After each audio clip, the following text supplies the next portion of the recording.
రాయదుర్గ పట్టణంలో అంబేద్కర్ విగ్రహం నుండి షాదీ మహల్ వరకు దళిత నాయకులు దళిత గర్జన్ ర్యాలీ నిర్వహించారు. ఈ కార్యక్రమంలో పాల్గొన్న మాజీ మంత్రి కాల్వకు దళిత నాయకులు గజమాలతో సత్కరించి స్వాగతం పలికారు.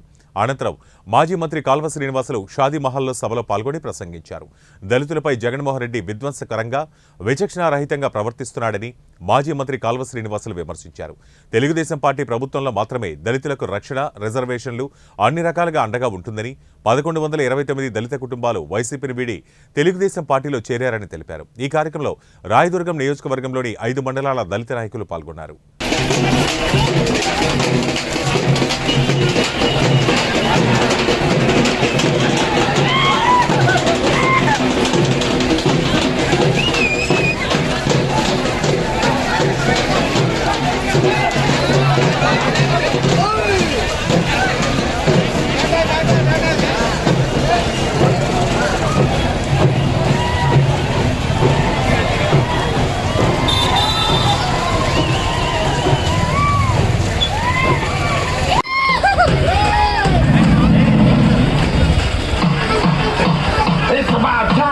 Get down.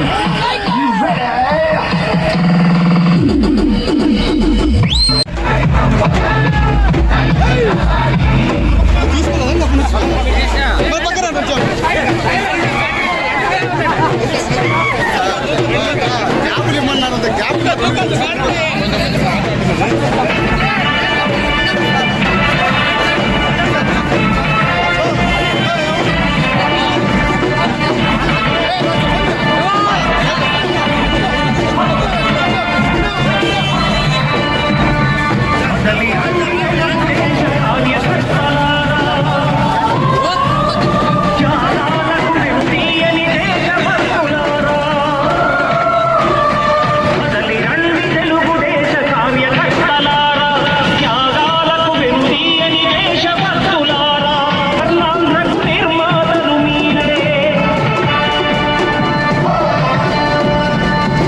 లక్షల మంది ఎస్సీలు దారుణంగా మోసానికి గురైనారు, ద్రోహానికి గురైనారు.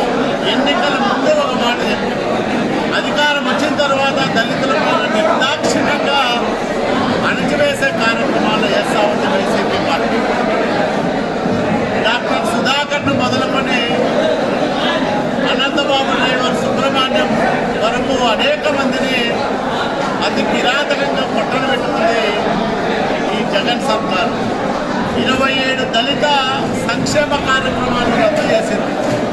కాబట్టి ఈరోజు చంద్రబాబు నాయుడు గారి చల్లని పరిపాలన కోసం ఆంధ్రప్రదేశ్ రాష్ట్రంలో తెలుగుదేశం, జనసేన కూటమి అధికారంలోకి రావడం కోసం మేము ముందుండి పోరాడతాం, పని చేస్తామని దళితులు పెద్ద సంఖ్యలో రావడం చాలా శుభపరిణామంగా మేము భావిస్తూ ఉన్నాం.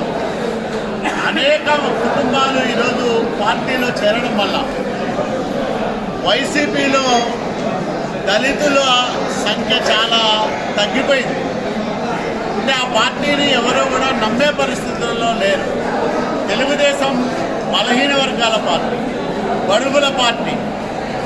దళితులు, మైనార్టీలు, బీసీలు, మహిళలు వీళ్ళందరూ కూడా తెలుగుదేశం పార్టీకి బాసటగా నిలబడ్డం మనం ప్రతి చోట చూస్తూ ఉన్నాం. వీళ్ళందరి రాకతో రాయదుర్గం నియోజకవర్గంలో 50,000కు తగ్గకుండా మెజార్టీతో నేను విజయం సాధిస్తాననే బలమైన నమ్మకం, విశ్వాసం నాకు కలుగుతుంది.